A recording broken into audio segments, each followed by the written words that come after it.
Bonjour, Eddy Dumont, directeur général Cerivel. Vous êtes ici sur la deuxième ligne de tri du CITD de Vers-le-Grand.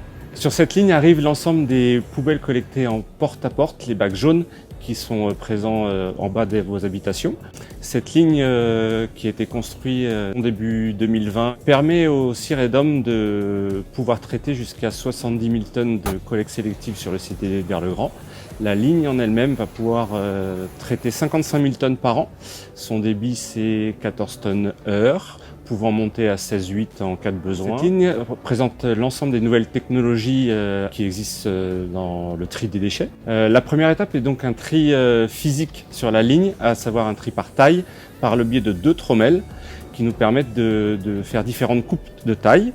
Ensuite, on a une séparation par typologie corps creux ou corps plat. Ça, c'est les cribles balistiques qui s'en chargent. On a 2 cribles balistiques sur la ligne. Et ensuite, des trieurs optiques qui vont détecter le type de matière par typologie corps plat, corps creux. On a 12 trieurs optiques sur site qui nous permettent d'alimenter ensuite la cabine finale de tri et le geste final des trieurs qui n'est que aller retirer les indésirables dans les flux pré-triés par les machines. Cette ligne permet de trier les ferreux et les non ferreux, à savoir par le biais de courant de Foucault et de presse à paquet. On conditionne les ferreux et les non ferreux et pour être ensuite valorisés à l'image des fibreux et des plastiques dans les filières aval.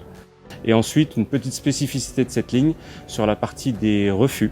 Un robot a été intégré pour aller rechercher une part de valorisable encore présente dans les refus. Les robots ont tout leur intérêt sur ce flux-là car il est sale et on ne peut pas décemment mettre des opérateurs physiques pour surtrier ce refus. Cette seconde ligne de tri, par rapport à la première, permet des conditions de travail optimisées pour les salariés. La cabine de tri est unique et en fin de process. Elle regroupe en son sein l'ensemble des dernières technologies en vigueur, tant sur la réglementation bruit que la réglementation lumière, que la réglementation ventilation, qui est très importante dans les cabines de tri, car l'ensemble des opérateurs sont protégés par des cônes d'air qui permet aux salariés d'être protégés des éventuelles bactéries présentes dans les déchets. Le plus pénible, c'est la posture debout.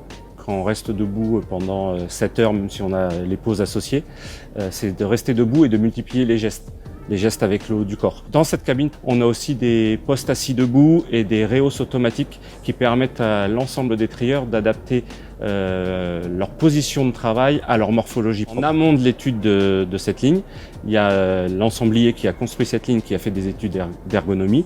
Et ensuite, à la livraison de la ligne, un ergonome est venu pour vérifier que la théorie papier était bien la réalité physique. L'ancienneté moyenne des salariés de l'activité tri sur Cerivel est de 13 ans aujourd'hui.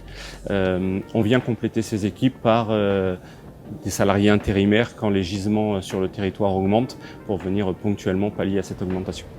D'un point de vue technique, cette ligne est aujourd'hui surdimensionnée en termes de tapis de convoyage qui doit nous permettre de faire face aux évolutions de gisements sur les années à venir.